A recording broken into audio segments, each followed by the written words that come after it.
Bonjour tout le monde et bienvenue sur Dorénavant, la chaîne qui vous aide à intégrer l'or à votre patrimoine.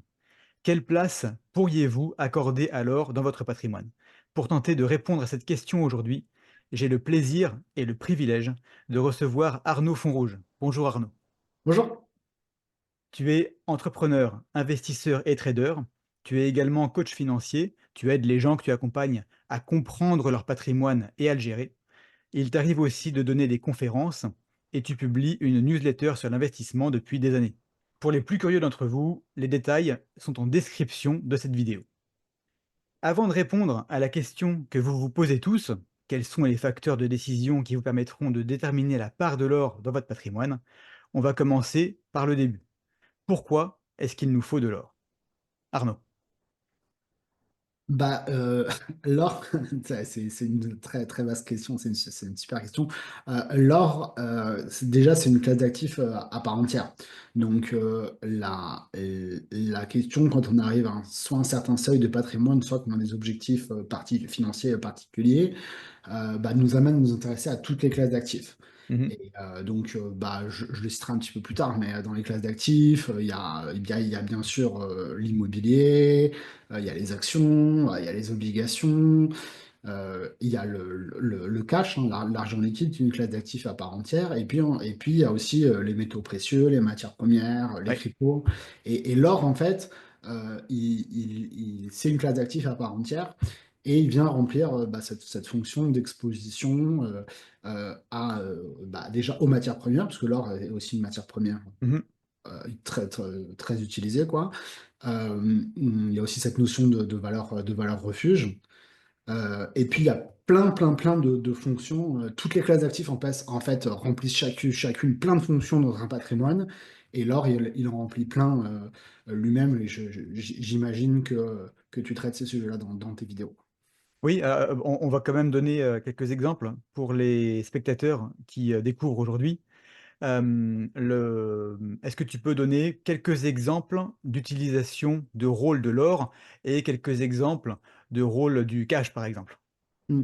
Alors, l'or, ça va être ce que j'ai dit, exposition en matières premières, valeur refuge dans un patrimoine, euh, exposition à un actif décorrélé des autres classes d'actifs. Mhm. C'est quelque chose qui va nous permettre en fait d'amortir ou de diminuer les fluctuations de valeur de notre patrimoine dans le temps. Il y a l'exposition aussi à une classe d'actifs qui sont les métaux précieux. Ouais. Il y a plusieurs métaux, mais l'or est le principal. Il y a l'exposition à une fonction aussi, ce qu'on appelle les devises de réserve, c'est-à-dire que l'or est une devise de réserve pour certaines banques centrales de certains pays, et donc il est directement négociable dans certaines devises, quoi, auprès des banques centrales. En ça, d'ailleurs, il remplit pas mal sa fonction de valeur refuge. Et Mhm. puis, peut-être le point le plus important, quand on parle d'or dans un patrimoine, c'est la détention de valeur en direct. Oui. C'est-à-dire le fait de, de détenir une portion de ce qu'on possède dans son patrimoine directement et de l'avoir sous forme matérielle et détenue en direct pour des besoins d'échange ou des situations dans lesquelles on peut avoir besoin d'avoir une détention d'actifs en direct. Je fais une toute petite parenthèse là-dessus. La détention en direct, elle s'entend par opposition à la détention au travers d'un intermédiaire, en fait. Exact. C'est-à-dire que l'argent que vous avez sur votre compte en banque, il n'est pas détenu en direct. C'est la banque qui le garde pour vous. D'ailleurs, c'est l'argent de la banque au passage. Hem et l'or pardon, les billets de banque que vous avez dans votre main, là, vous détenez vos euros en direct. C'est une différence qui peut paraître un petit peu subtile dans le cadre du compte en banque, puisque c'est quand même rare d'avoir des problèmes.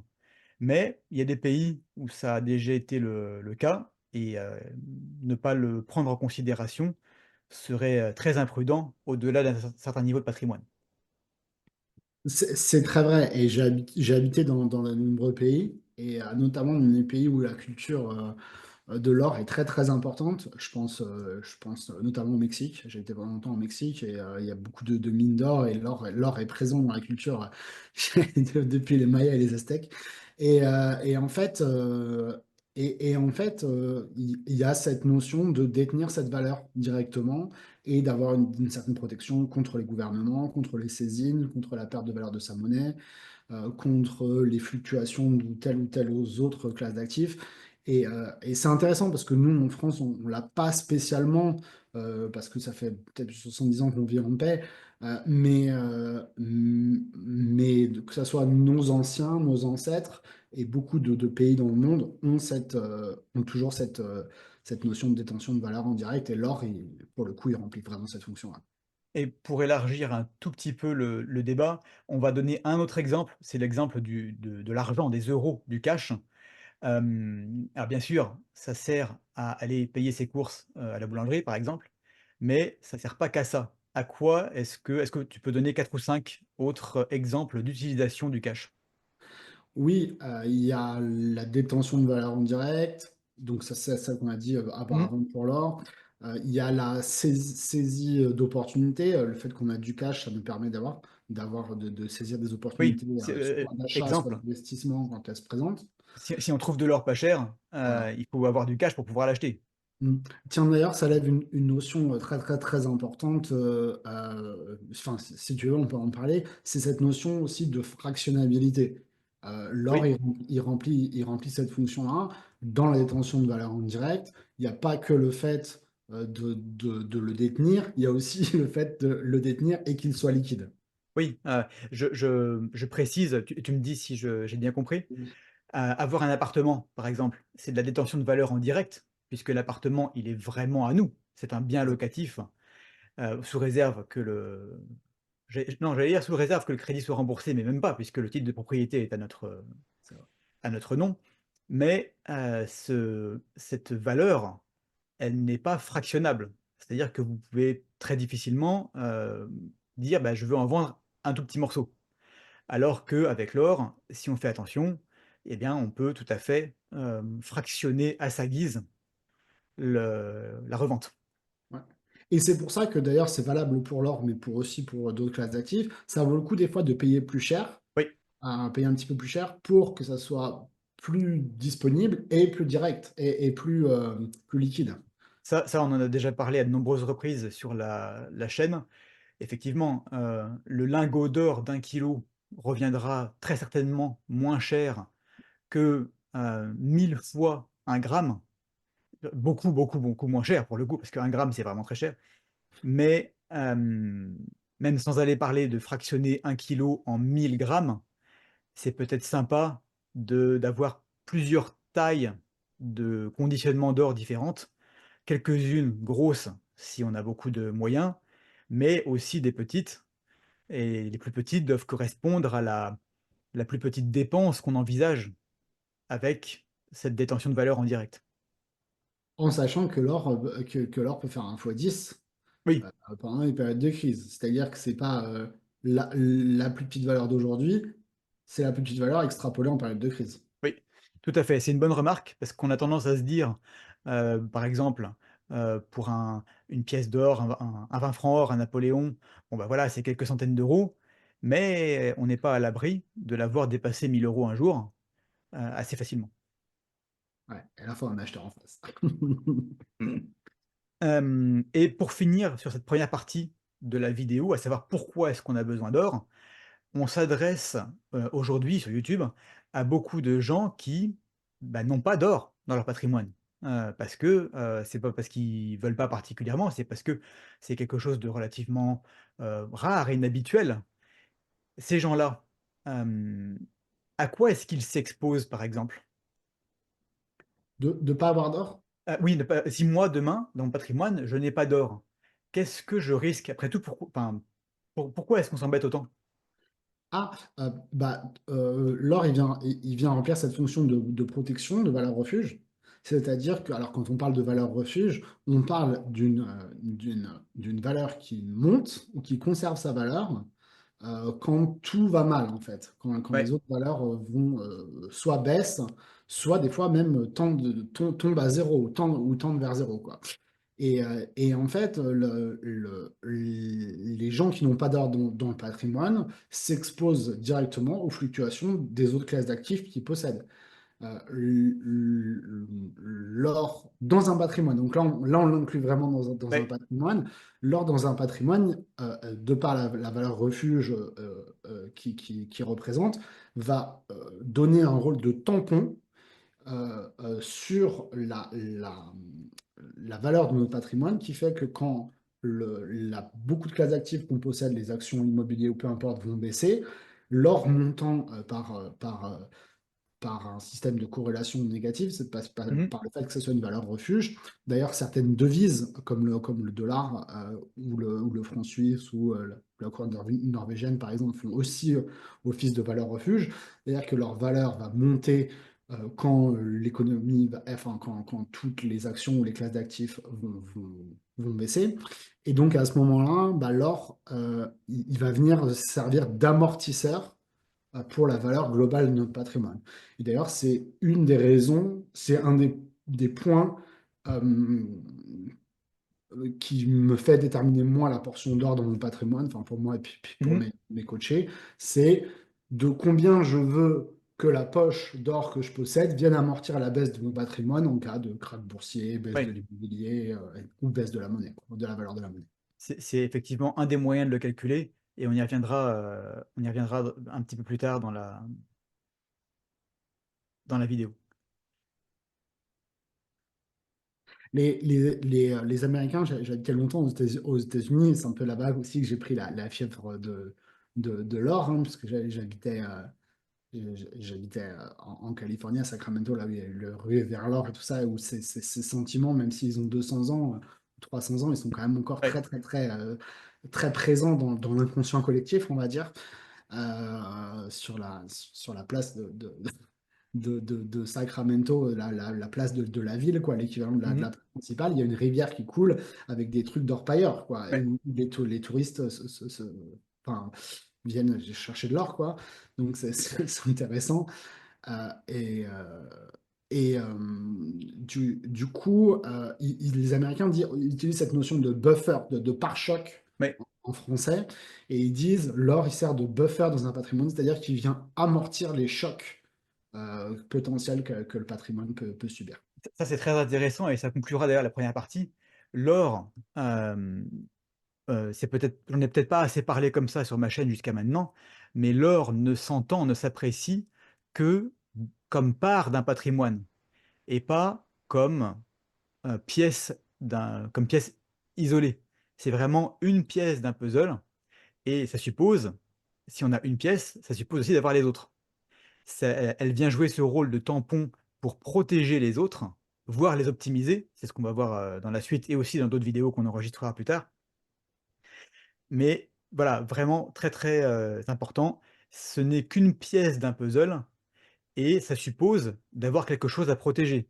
Donc et d'ailleurs, on va attaquer, si tu peux nous montrer la pyramide, heu, une pyramide qui n'est qu'un exemple de patrimoine, mais c'est un exemple un petit peu passe-partout qui, qui, heu, qui me va très bien comme explication.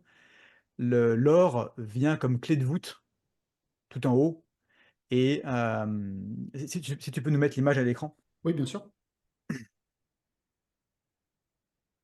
Voilà, c'est la petite part exotique, le petit triangle qui est tout en haut et ça suppose d'avoir quelque chose à protéger. Donc en fait, si votre patrimoine actuel est, très, très réduit parce que vous n'avez pas encore eu le temps de le construire, et ben, l'or n'est peut-être pas la priorité, parce que l'or est là pour protéger le reste. Est-ce que j'ai bien compris? Oui, et à la fois, si la priorité si la priorité par rapport à cette situation personnelle est la protection, ça peut faire sens d'avoir de l'or même si on a un petit patrimoine. Oui. En fait, il y a une notion qui est extrêmement importante quand on parle de patrimoine, c'est euh, quels objectifs personnels notre patrimoine vient remplir. Mmh. Est-ce que c'est une notion d'enrichissement, de croissance, de protection? Est-ce qu'il y a de l'entrepreneuriat derrière? Enfin, là, quand je quand j'essaye de construire le patrimoine idéal avec mes coachés, il y a cette idée de dire euh, quel objectif personnel ça vient remplir. Mmh. En fait. Il ne s'agit pas juste d'avoir des objectifs financiers. Et en fait, il y a des cas où, je prends par exemple des cas où l'objectif soit principal, soit c'est la protection, parce que des gens sont sous le coup de saisie ou peu importe, ou alors l'objectif principal, la transmission, c'est-à-dire Ouais, euh, l'héritage, en fait, transmettre de la valeur à leurs enfants. À ce moment-là, ça peut être intéressant de surpondérer l'or dans son patrimoine, voire d'en avoir une proportion très importante, même quand on n'en possède pas beaucoup. ouais. C'est le cas dans certains pays sous-développés où il y a beaucoup d'incertitudes, où moi j'ai soit habité, soit voyagé, où les gens détiennent quasiment la quasi-totalité de leur patrimoine en or Ouais. pour le protéger, le détenir en direct et faire face à un éventuel déplacement de population, passage de frontières, etc. Donc on a vu qu'à de rares exceptions près, en fonction des objectifs personnels, tout le monde a quand même plus ou moins besoin d'or, si on généralise un petit peu. Alors, très rapidement, comment est-ce qu'on peut faire pour avoir de l'or? Tout le monde n'est pas familier de tout ça. Il y a d'abord ce qu'on appelle l'or papier. En général, c'est là que les gens vont en premier. Oui. euh, Comment ça se présente? Quels Ah, sont les avantages, les inconvénients? Ah, ok. L'or papier, alors en règle générale, j'essaye de dire aux gens qu'il ne faut pas choisir des actifs papier parce qu'ils présentent les inconvénients d'une classe d'actifs sans les avantages. Oui, Notamment alors qu'ils sont présentés d'une façon opposée par les gens qui commercialisent ce genre de produits. En fait, quand on possède une classe d'actifs, donc là on parle de l'or, mais on peut parler oui, d'autres actifs, bah, on les possède pour les fonctions qu'ils remplissent dans notre patrimoine. mmh, Si c'est la détention d'actifs en direct, la détention de valeur en direct, euh, alors ça va être contre-productif et contre-intuitif et contre-productif de placer des intermédiaires oui, multiples et variés, voire des périodes de blocage, voire des enveloppes fiscales, voire le gouvernement, enfin, voire plein mmh, d'intermédiaires potentiels entre nous et l'actif qu'on possède, donc si c'est l'or. Donc effectivement, il y a l'or papier, donc soit via des ETF, soit via des unités de compte d'assurance vie, soit via des actions d'entreprises minières, par exemple. mmh, Il y a plein de façons de posséder de l'or en papier. Maintenant, si vous le faites, et moi je le fais, hein, il faut que ça remplisse une fonction dans votre patrimoine. Et moi, c'est une portion, par exemple, dans la portion d'or que je possède, je suis à peu près à 80-20, 80% physique, 20% papier. Et ouais, cette portion de papier, elle vient pour moi remplir cette notion, cette fonction de liquidité, c'est-à-dire la facilité à l'achat et à la revente. oui, Et donc, moi, je l'utilise soit pour la portion d'or, soit que j'achète et que je revends plus fréquemment, soit que je trade. oui. Donc effectivement, c'est très intéressant. Leur papier est souvent présenté pour les avantages qu'il procure, mais les vendeurs d'or papier ont toujours tendance à éluder les inconvénients qui sont très importants, parfois tellement importants que ça vaudrait mieux, d'éviter, en fait. Donc voilà, Exactement. l'or papier, pourquoi pas, mais peut-être pas en premier et en tout cas pas à 100%. Pas en Avec premier, c'est sûr. avec Et précaution, voilà. voilà. Et en petite portion par rapport à leur physique. La deuxième solution, c'est d'acheter ce qu'on appelle de l'or physique. Là, je vous dirige vers mes autres vidéos, il y en a plus d'une centaine. Vous avez, des lingots, des lingotins de toute taille. Vous avez les pièces en or, hein, qui emportent ma préférence personnelle, mais ce n'est que mon avis. Et ces pièces-là, enfin cet or physique, vous avez le choix, vous pouvez le garder chez vous, vous pouvez le mettre dans un coffre à la banque avec les risques que ça comporte. Exemple, si c'est, un nouvel épisode du Covid et que votre banque est fermée, et ben c'est comme si vous n'aviez rien. Évidemment, le stockage chez soi comporte d'autres risques et c'est à vous de répartir votre patrimoine d'une manière qui remplisse vos objectifs personnels à savoir la protection, le contrôle, la diversification. Tout ça, c'est vraiment très important de bien le peser et surtout de pas prendre de décision, soit de manière aléatoire, soit pour copier les autres.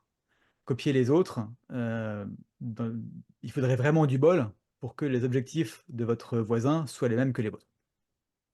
J'en profite pour faire une toute petite parenthèse, parce que je sais que vous serez nombreux à me poser la question en commentaire. Si vous voulez acheter de l'or et vous le faire livrer chez vous, hein, pour le garder vous-même ou le déposer à la banque, j'ai un seul conseil à vous donner. Intégrez le site acheterorargent.fr à votre comparatif de prix. Personnellement, c'est chez eux que je me fournis tout le temps. La livraison est vraiment top et il y a un choix assez incroyable en or et en argent. Bon, ça y est, on a de l'or. Maintenant, à quoi est-ce que ça va nous servir? Euh, Comment est-ce qu'on va l'utiliser? ouais, Mmh. alors, est-ce que je peux revenir sur un point que tu as donné dans ton propos? Tu as Et utilisé le mot de diversification. oui. Et ça, c'est vraiment quelque chose d'extrêmement important, en fait. Et tu as raison de le mettre en avant. En fait, quand je vous présente la pyramide patrimoniale comme on la voit là, ou comme d'autres gens peuvent la penser, hein, ça peut prendre plein d'autres formes, hein, bien sûr. Euh, la notion de diversification, elle est primordiale, primordiale. Et en fait, quand on parle de diversification, souvent les gens font un amalgame avec le nombre de choses qu'on possède. Plus on Mmh. possède de choses, plus on est diversifié. Et en fait, c'est pas vrai. La vraie diversification, elle est par classe d'actifs, en fait. Elle est par classe d'actifs. C'est-à-dire, euh, on est protégé, on est d'autant plus protégé qu'on possède un nombre différent de classes d'actifs. D'ailleurs, on pourrait en profiter pour détailler un petit peu la pyramide. Oui, La pyramide, en l'occurrence, se construit par le bas et elle regroupe ici toutes les classes d'actifs. Est-ce que tu peux nous la décrire? Ça nous oui, permettra de voir cette diversification et puis après on passe à la suite de la diversification. oui, je vais le faire. Et je vais juste dire un dernier Oui. petit point. Donc, sur la diversification, quand on parle de diversification en général, c'est par classe d'actifs. Ensuite, quand on zoome par classe d'actifs, par secteur, donc quand on parle des secteurs de la bourse, secteur de l'immobilier, par exemple, Mmh. Oui, résidentiel, commercial, locatif, enfin voilà, les parkings, tout ça, par une diversification en devises, alors ouais, soit en devises que l'on possède, soit en devises dans lesquelles les entreprises que l'on possède font rentrer la majorité de leur profit. oui, euh, et géographique, très important, géographique. géographique. Et si je peux te dire un dernier truc par rapport à la diversification, c'est que beaucoup de gens le voient comme un moyen de protection, mais en fait, quand on connaît bien la gestion patrimoniale et qu'on sait qu'on a correctement fixé ses objectifs par rapport à son patrimoine, la diversification n'est pas seulement un moyen de protection, mais aussi un moyen d'enrichissement rapide et supplémentaire, parce que plus on va posséder des classes d'actifs, plus on va s'exposer à des cycles financiers différents, et plus on va pouvoir générer des arbitrages dans son patrimoine. Voilà. Oui, c'est quelque chose qu'on n'a pas, toujours bien en tête, mais la diversification va au-delà de la protection. Oui, Comment est-ce qu'on pourrait, donner un exemple, mais justement, le fait, alors là je le montre dans la famille, si par exemple on est dans un moment un peu catastrophique où l'or va beaucoup monter, ou qu'il y a des moments qui sont très très favorables à l'or, il se trouve que des fois c'est des moments qui sont défavorables à certaines classes d'actifs, ouais, notamment les obligations, notamment le cash, enfin, notamment plein de choses. Et à ce moment-là, en fait, le fait d'être diversifié va nous permettre de profiter de mouvements de valeur extrêmes entre deux classes ouais, d'actifs dans notre patrimoine. Et à ce moment, c'est des moments qu'on va nous privilégier pour réaliser des arbitrages. On va utiliser notre cash pour acheter de l'or quand l'or est très bas. ouais, Et on va vendre notre or pour acheter des actions, par exemple, quand les actions sont très basses et que l'or est très haut en temps de crise, par exemple. voilà et Et, donc non seulement le drawdown, c'est-à-dire la moins-value latente maximale est réduite, mais en plus de ça, si on réalise les arbitrages, au bon moment ou au moins de manière arbitraire mais régulière, eh bien, c'est mieux que de rester, par exemple, avec une exposition en or statique. Si je le prends comme un mécanisme assurantiel, comme on en parlait un petit peu avant, bah, s'il y a une grosse crise et que l'or monte beaucoup, il vient appliquer cette notion de pare-choc, de buffer dans notre patrimoine. Mais ensuite, une fois qu'il est haut, on a deux possibilités. Ouais, Soit on se contente de cette notion de buffer, de pare-choc, et ça maintient la valeur de notre patrimoine dans le temps, on est content. Soit on peut décider, bah, comme quand on a un sinistre avec son assurance, en fait, de déclarer ou de oui, prendre sa prime ou pas, de déclarer son sinistre ou de ne pas déclarer à l'assurance. Et à ce moment-là, bah, d'encaisser, c'est-à-dire de vendre son or pour encaisser cette forte plus-value pour la réinjecter dans d'autres classes d'actifs, dans d'autres poches du patrimoine qui sont elles en moins-value. ouais. Bah, Désolé, ça va un petit peu loin, mais j'essaie non, d'expliquer. du tout, au contraire, on est de plein pied dans le chapitre suivant de la vidéo, Ok. à savoir, l'or, une fois qu'on l'a, à quoi est-ce qu'il sert? Ben voilà, une première réponse. Il sert à arbitrer. Ouais. Alors, exactement. Je ne sais pas si on voit ma souris sur Oui, l'écran. c'est bon, on voit. Ah, super cool, super cool. Donc voilà, en fait, quand j'aide les gens que j'accompagne à construire un patrimoine, en général, tout le travail, il consiste à déterminer une portion, une proportion, un pourcentage de chaque classe d'actifs qui va permettre à la personne d'atteindre ses objectifs, en Mmh. fait.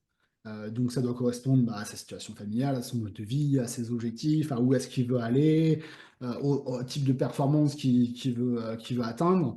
Et donc, en fait, on va construire cette pyramide et essayer de déterminer des pourcentages pertinents pour chaque personne. Mmh.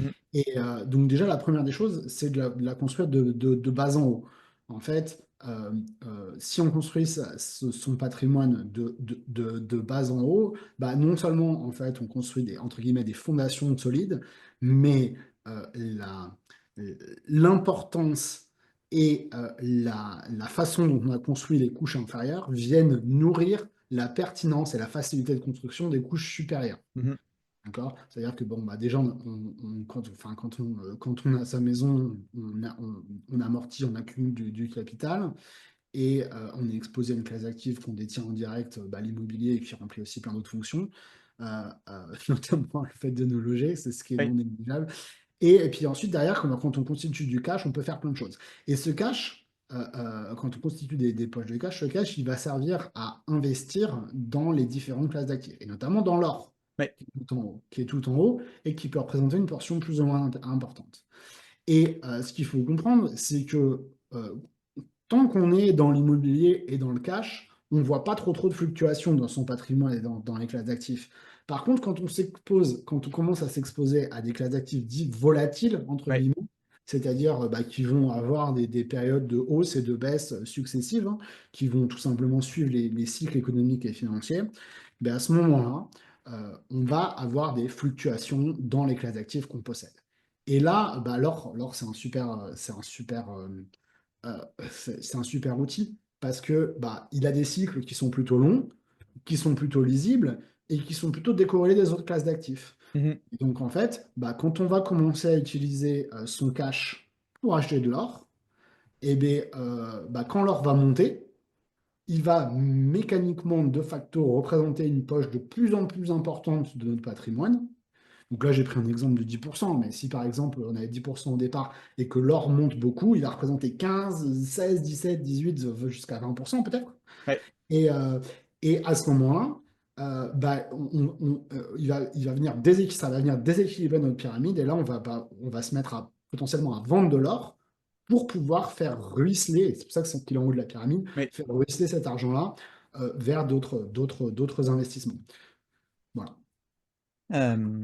Et comme ça, mécaniquement, en fait, on se met à toujours vendre de l'or, entre guillemets, «plutôt cher» et à toujours acheter de l'or plutôt pas cher.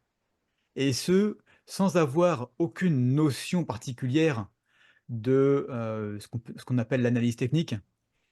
Il suffit tous les ans de regarder son patrimoine, d'en prendre une photo et de constater effectivement que l'or occupe, par exemple, 13 du patrimoine, alors que la cible est à 10, et ben, à ce moment-là, on a si on voit 13 au lieu de 10, on sait que l'or a monté et le simple fait de décréter la plus-value et soit de la garder en cash, soit de la réinjecter dans une autre poche d'action dont le poids a diminué mécaniquement, et ben, on va acheter cette nouvelle poche d'action moins cher et on aura vendu notre or plus cher. Voilà. Alors, peut-être que ça répond à une question que tu as, toi, ou que moi j'ai beaucoup en tout cas, c'est enfin, est-ce que c'est le bon moment d'acheter de l'or ou pas, ou quand est-ce qu'on en achète? Enfin, moi, c'est souvent des interrogations auxquelles je me retrouve confronté, quoi. C'est vrai et c'est très important de souligner. Est-ce qu'on peut, vu qu'on va parler de market timing là, le timing du marché, est-ce qu'on peut regarder d'abord un exemple de, si tu as un graphique à nous montrer, de, qu'est-ce qui se passe? Qu'est-ce qui peut se passer si jamais on n'y prête pas attention? Ok. Investir dans l'or, ça veut ça ne peut pas se faire n'importe quand. Ok. La première des choses, c'est ce que tu as dit tout à l'heure. C'est-à-dire que le meilleur moyen, le moyen le plus facile, on va dire, euh, d'optimiser sa présence dans les cycles de l'or, Mmh. ça va être la détermination de ce pourcentage-là. Ok. Le pourcentage qu'on va décider de mettre en or, Ouais. en fait, ça va être notre indicateur, notre benchmark, notre référence. Et en fait, si on déterminait, bon là c'est l'exemple de 10%, mais ensuite il faut que vous déterminiez bien Ouais. quelle est la bonne portion d'or pour vous dans votre patrimoine en fonction de vos objectifs. Je répète, transmission, Ouais. protection, diversification, etc., etc. Une fois que vous avez déterminé ce pourcentage-là, ben en fait, le simple maintien de ce pourcentage dans le temps va vous faire mécaniquement optimiser votre présence dans les cycles. Là, on voit le graphique du prix de l'or exprimé en dollars et on va voir ensemble quelques exemples de périodes où, eh ben, si on fait au hasard ou au doigt mouillé, eh ben, on peut se retrouver avec des performances nulles et c'est quand même dommage sur un actif de qualité comme l'or. Ouais, c'est parfaitement exact. En fait, donc l'or, comme on le voit un petit peu à l'écran, il va connaître des cycles. Ok, donc un cycle, en fait, c'est une succession de périodes haussières et baissières. En fait, donc il va y avoir des cycles haussiers, puis des cycles baissiers, puis des périodes haussières, puis des cycles baissiers. Et en fait, on peut se retrouver effectivement pendant des périodes de 3 ou 4 ans où en fait, va y avoir une relative stagnation de la de valeur en or. Et en fait, là, c'est pas du tout grave. Déjà parce que bah, si notre or, il a pas bougé de valeur, euh, ça veut dire que, il n'y a pas eu de crise. Et donc, tous les actifs qu'on possède par ailleurs, l'immobilier, les actions, etc., eux ont plutôt tendance à prendre de la valeur, ont plutôt Ouais. tendance à monter. Donc, c'est pas forcément une mauvaise chose quand l'or stagne. Et dans ce cas-là, d'ailleurs, dans ce cas-là, si l'or stagne, votre poche d'or va garder la même valeur pendant longtemps. Si pendant ce temps, vos autres actifs ont pris un petit peu de valeur, alors vous allez plus vous retrouver avec 10 d'or dans votre patrimoine, mais ça va peut-être baisser à 9 ou à 8. Et du coup, dans ce contexte de stabilité-là, si jamais ça vous était, si jamais ça vous était arrivé, et ben, dans le pire des cas, vous vous retrouvez à rééquilibrer en achetant un petit peu d'or juste avant la hausse qu'on a vue, juste après. C'est parfaitement exact. Et on se retrouve dans des situations un petit peu comme ici, où bah, tout va bien, et l'or, il baisse d'une quinzaine de pourcents, du coup, au lieu de représenter 10% de notre patrimoine, il ne représente plus que 8. Ouais, Et du coup, bah, c'est le moment où on le rachète, et si on le rachète, en plus, bah, on le rachète à un prix très intéressant, puisqu'il vient de baisser de 15%, et donc on a une, une, une opportunité d'achat intéressante. Et ça puis, c'est si jamais par hasard, la date de notre rééquilibrage annuel, par exemple, tombe après une baisse de 15, et ben, on est assuré d'en profiter rien que par la mécanique du rééquilibrage et du maintien du et du pourcentage. maintien du pourcentage évidemment de 10 par exemple dans votre patrimoine. Ouais. C'est intéressant parce que c'est d'autant plus pendant cette période-là où toute l'économie va bien, où tout va bien, quand l'or respire ou baisse un petit peu, là, comme le point que je pointe sur mon écran. où non seulement le cours de l'or est plus intéressant, mais aussi souvent la prime associée Bien est sûr. plus faible aussi quand tout va bien, quoi. Donc, tout simplement, à quelques semaines d'écart, oui, on n'a pas de boule de cristal et c'est difficile de prévoir le prix de l'or. Par contre, si on utilise cet indicateur principal qui est le pourcentage d'or dans notre patrimoine, ça nous permet de faire des opérations des fois à -15, -20, -30, -40. Donc on a des exemples où justement la valeur de l'or va relativement peu bouger dans le temps si on ne prend pas en compte cette notion de cyclicité. Là, par exemple, pendant une période de 12 ans, entre 2011 et 2023, on a une hausse de seulement de 2%. C'est ce qui permet de dire à des gens, comment on pourrait dire, des gens qui voient le verre à moitié vide plutôt qu'à Mm. moitié Oui. plein. Ah oui, l'or, ça rapporte peu, ça rapporte pas, etc. Mais c'est sans prendre en compte cette notion de cyclicité. Et c'est ce que moi, je prône vraiment, c'est que quand on l'intègre dans un patrimoine et qu'on met en place ces stratégies dites de rééquilibrage ou de maintien de pourcentage dans le temps, ce que je vous expliquais auparavant, ben, on va se retrouver à faire des actions. Et donc là, si par exemple, effectivement, on possède de l'or ici, bah, il se peut que par cette notion de rééquilibrage, on ait vendu comme ça progressivement pendant la montée, c'est-à-dire durant la force, puis on l'aurait racheté ici, progressivement en fonction soit de la baisse de l'or, soit de la hausse des classes d'actifs décorrélées de l'or. Par exemple, à ce moment-là, si les actions font un bond, bah, il se peut qu'à ce moment-là, on puisse vendre ces actions pour acheter de l'or, puisque la poche d'or a mécaniquement baissé dans notre patrimoine. Ouais. Et puis, en fin de compte, les gens, comme les gens avisés ou qui ont une stratégie type celle que je viens de vous présenter, mais il y en a plein d'autres après, hein. Il y a des stratégies d'optimisation de sa présence dans les cycles où on peut acheter ici, vendre ici, pardon, l'inverse, acheter ici, vendre ici, acheter ici, vendre ici, acheter ici, vendre ici. Bon, ça, c'est des choses j'enseigne. Mais en l'occurrence, si on achète et qu'on vend, achète, achète, achète, achète, achète, vend, ben on va se retrouver avec une certaine optimisation de sa présence dans les cycles. Et donc, on va acheter à des bons prix et revendre à aussi des excellents prix pour nous. euh, par le simple, avec comme simple indicateur le pourcentage d'or, la portion d'or dans notre patrimoine. C'est pour ça, je pense qu'on fait cette vidéo. Et un seul rééquilibrage par an.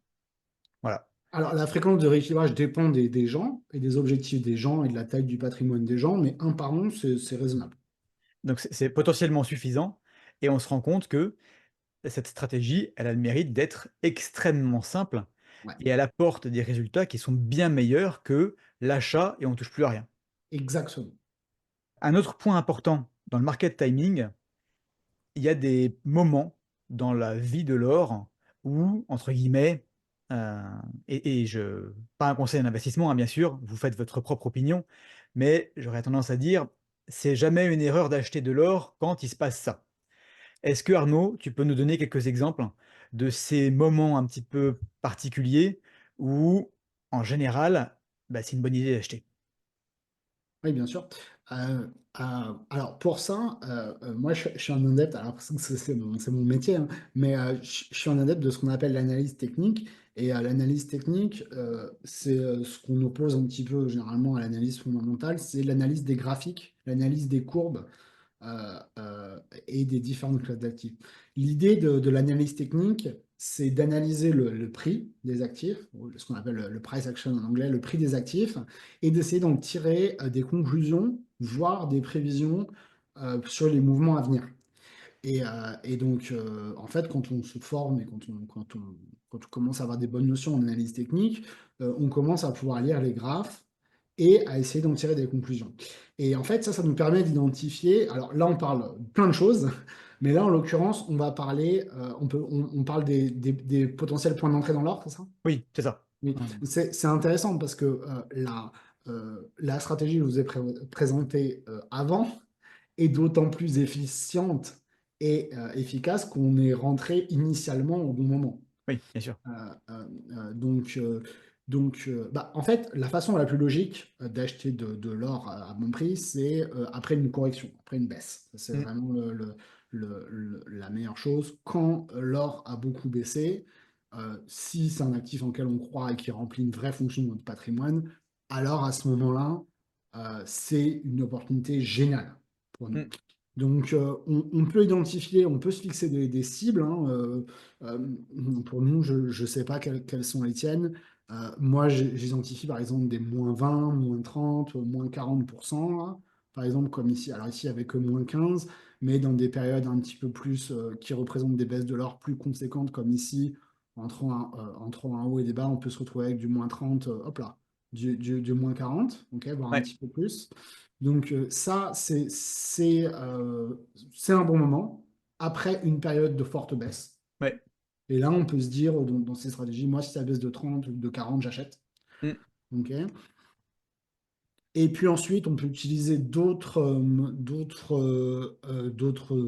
indicateurs. Je ne vais peut-être pas aller trop dedans. Euh, Juste un, peut-être ouais. un. Alors, il peut y avoir la force des devises correspondantes à la force du dollar. Ou alors, moi j'utilise beaucoup un indicateur qu'on appelle le RSI, l'indice de force relative en français, Mm, qui va déterminer un peu le rapport de force entre les acheteurs et les vendeurs, ouais, et qui va dire il y a des moments où l'actif analysé est exagérément acheté ou des moments où il est exagérément vendu.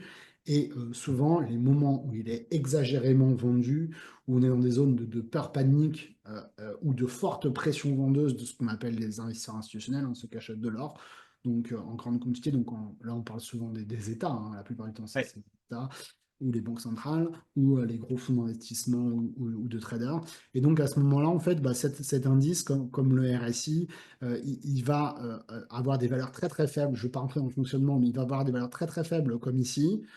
Et il va descendre dans une zone là en dessous d'un indicateur. C'est un indicateur, c'est une échelle de 0 à 100.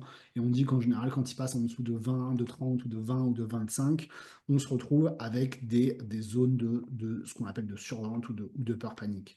Et en fait, d'ailleurs, j'en parle, en général, quand ça se produit, j'en parle aux gens qui me suivent ou aux gens avec qui je travaille, parce que c'est des mouvements, vous voyez, là, sur une période basse. Par exemple, si on prend depuis l'an 2000, ça se présente que 3 ou 4 fois.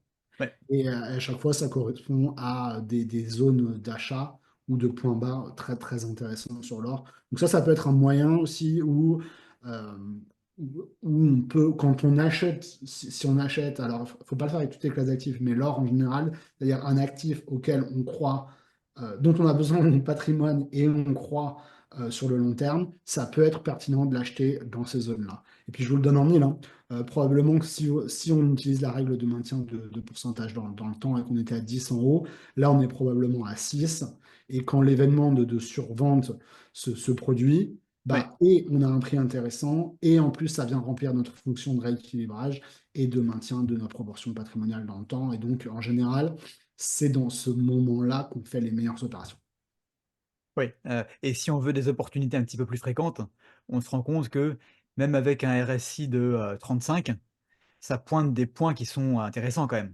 C'est exact, Hem, c'est exact. Si on prend ici, ouais, c'est exact. et C'est pour le coup, ça arrive, 1 fois par an presque. Oui, mais il faut avoir une vision long terme. Voilà, C'est-à-dire que j'ai coutume de dire en investissement, le plus important, c'est de savoir acheter. ouais, Quand on sait acheter, derrière, on gère des positions qui sont en gain, on gère des investissements qui sont en gain, et ça vient réduire aussi le facteur émotionnel, hein, ça vient atténuer le- les aléas psychologiques liés à la gestion de ces investissements, je ne sais pas comment on pourrait le dire. mmh, Et en fait, pour moi, le fait de bien rentrer dans un actif, ça permet de prendre un excellent point de départ, soit pour l'exécution future de ces stratégies, soit pour la façon dont on va vivre ces investissements. oui, c'est vrai que c'est beaucoup plus facile à gérer dans ce sens-là. Voilà. Est-ce que tu penses qu'on a fait le tour pour les points d'entrée? Je pense que je vous ai donné quelque chose et puis après on pourra toujours aller plus loin dans le futur. Peut-être qu'on développera beaucoup plus dans Il une y prochaine a, vidéo. il y a plein de choses, Hem, mais honnêtement, aujourd'hui, ce que je vous ai donné, ça a beaucoup, beaucoup de valeur. parce que avec une stratégie aussi simple que ça, vous allez pouvoir optimiser la présence dans les cycles comme la plupart des investisseurs n'arrivent pas à faire. Mmh. Oui, là, on a parlé du RSI et tout, mais c'est déjà presque un raffinement inutile.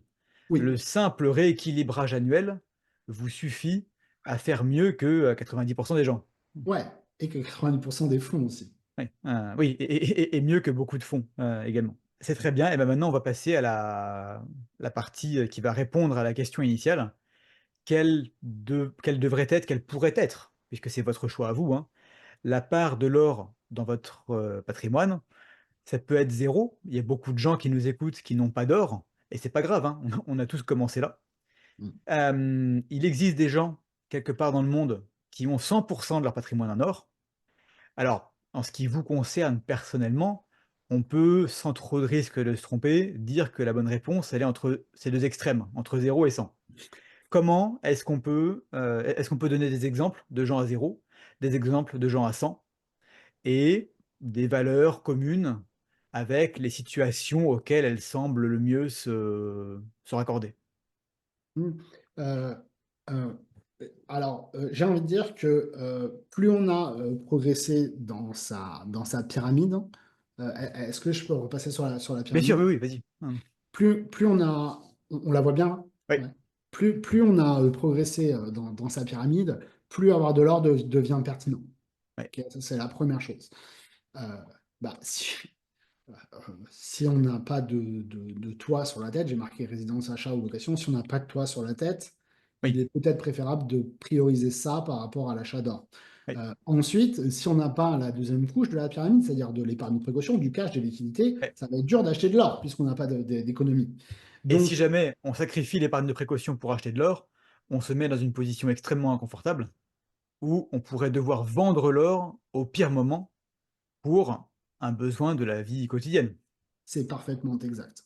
Donc, en fait, plus on progresse, plus la pertinence de la diversification, alors je le répète, hein, diversification comme moyen de protection et d'enrichissement aussi, hein, Oui, plus la diversification devient pertinente. Mais ça, c'est un peu un poncif, tout le monde le sait dans le monde de l'investissement. Euh, et l'or, en fait, vu que il remplit pas toutes les fonctions que je vous ai dit avant, hein, devise de réserve, valeur refuge, exposition en matières premières, exposition en matériaux précieux, devise de référence, détention de valeur indirecte, etc., etc. En fait, bah, plus vous allez avoir un patrimoine gros, plus vous aurez besoin de le protéger, de le préserver, et plus l'or viendra remplir une fonction importante, une fonction pertinente. oui, Euh, et, euh, et, euh, et donc on va dire ça, on va dire plus il grossit, plus vous devrez faire attention au fait d'en avoir déjà, oui, et ensuite à venir réfléchir et affiner votre stratégie par rapport à ça. Pourquoi? C'est ce qu'on a vu un petit peu avant, hein. Si vous gagnez, si vous avez beaucoup d'or et que vous gagnez rien sur 10 ans, bah, vous gagnez rien sur 10 ans. Si vous commencez à avoir plusieurs centaines de milliers d'euros d'or dans votre patrimoine, bah, autant savoir comment ça fonctionne et gagner de l'argent dessus, quoi. mmh, oui, C'est logique. Et donc, donc ça c'est le premier facteur. Et le deuxième facteur, ça va être quel est votre objectif financier, votre objectif personnel, et en quoi l'or va pouvoir venir participer à ça. oui, Et donc là, je vous laisse y réfléchir. Alors, il y a plein de gens qui ont réfléchi, hein. Je pense notamment à moi, mais aussi à plusieurs personnes qui ont fait des portefeuilles diversifiés et équilibrés. Je pense à Ray Dalio, je pense à Harry Brown. oui, Euh, Ray Dalio, lui, par exemple, il a 7,5% d'or dans ses portefeuilles. Parce qu'il estime que justement, dans ses portefeuilles actions, obligations, or, immobilier, le fait d'avoir 7% d'or qui va faire un x3, x4, x5, x6 en période de crise, oui, venir remplir cette fonction d'amortisseur. Bah, tout simplement, c'est vite vu, hein. Si j'ai 7% d'or dans mon patrimoine, que je fais un x6 en période de crise, je viens amortir une baisse de 42% oui, de du la reste. valeur de mon patrimoine. Voilà. Donc, moi, pour moi, j'utilise un peu cette référence. Je me dis, entre la variation du prix de l'or et la prime, et potentiellement les circonstances dans lesquelles l'or peut être acheté, Oui, je vais projeter un x6 en période de crise. ouais, Donc je me dis, si je veux protéger, Si j'ai 10% d'or dans le patrimoine, je protège 60%. Mmh. Si j'ai 15-16%, je protège 90-95% de mon patrimoine. Mmh. Et donc, c'est vachement intéressant parce que je me dis, wow, si je fais ce genre de projection et que l'or se comporte de la façon espérée pendant la période de crise, et ça, bah, c'est une inconnue, mine de rien, hein. C'est quand même une inconnue Bien qu'on sûr. ne possède pas, quoi, mais qu'on a quand même vu comment ça se passait depuis 5000 ans, euh, depuis l'Antiquité en tout cas. Et bien on se dit, voilà, moi si j'ai 15% d'or dans mon patrimoine, je protège à 90% de mon patrimoine s'il y a une grosse crise. Je Ouais. verrouille, entre guillemets, sa valeur dans le temps. Donc, le pourcentage, il va être à déterminer, on va dire, entre 5 et 15 ou entre 0 et 15 en fonction de la taille de votre patrimoine et vos objectifs. C'est pareil, si vous avez un objectif de transmission ou de protection, de préservation, de détention d'actifs, ou que la détention d'actifs en direct euh, est très importante par rapport à votre situation personnelle, Mmh. euh, à ce moment-là, bah, ça peut être intéressant de surpondérer alors dans un patrimoine ou de le sous-pondérer en fonction de ce qu'on a besoin. Oui, de toute façon, il y aura cette part, très, très personnelle, psychologique.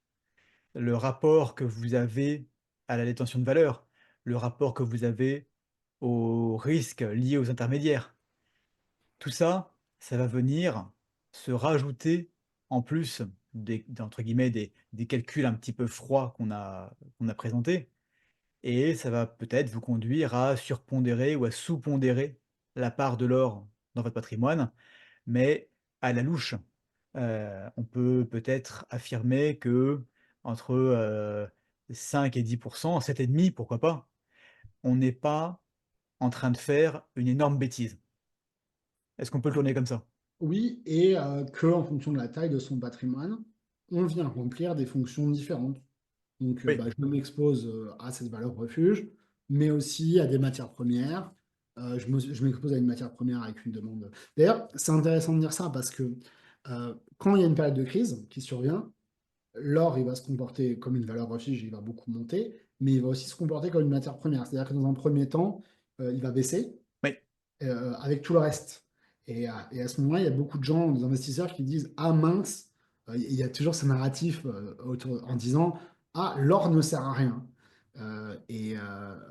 Finalement, c'est fini. L'or n'est plus une valeur refuge. Mmh. Souvent, dès qu'il y a une crise, il y a toujours ce narratif et Warren Buffett entretient beaucoup ce narratif-là en disant, moi, l'or, je n'en ai pas besoin, c'est un presse-papier, je le mets sur mon bureau, etc. Mais c'est toujours pareil, parce que depuis ce narratif, il existe depuis souvent, depuis toujours. Mmh. Et puis, il se passe toujours la même chose. Pour, résumer, conclure, est-ce que, dire que avoir entre, 5 et 10 de son patrimoine en or et maintenir ce pourcentage dans le temps par des rééquilibrages réguliers, ça constitue une stratégie qui sera idéale pour personne, mais qui ne fera de mal à personne non plus, entre guillemets. Ça peut être une bonne stratégie de base. Voilà, une stratégie de base Ouais. et on commence comme ça et puis on voit avec le temps, au fur et à mesure qu'on affine la stratégie.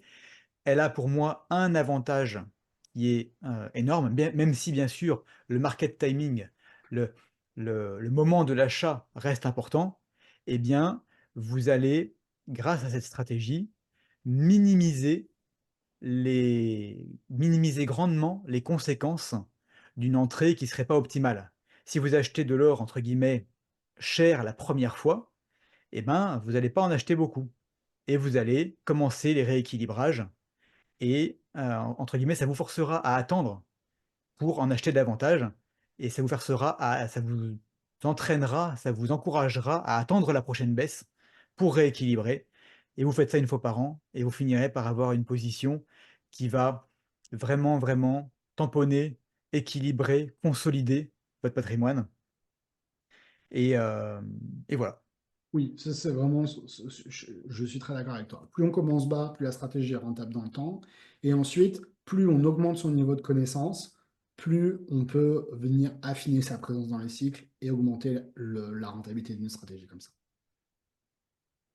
Voilà, on a fini pour aujourd'hui. Si vous avez aimé cette vidéo, je ne peux que vous encourager à aller voir le travail d'Arnaud en description de la vidéo. Dorénavant, vous en savez davantage sur la place que pourrait occuper l'or dans votre patrimoine. On se retrouve très vite dans la prochaine vidéo.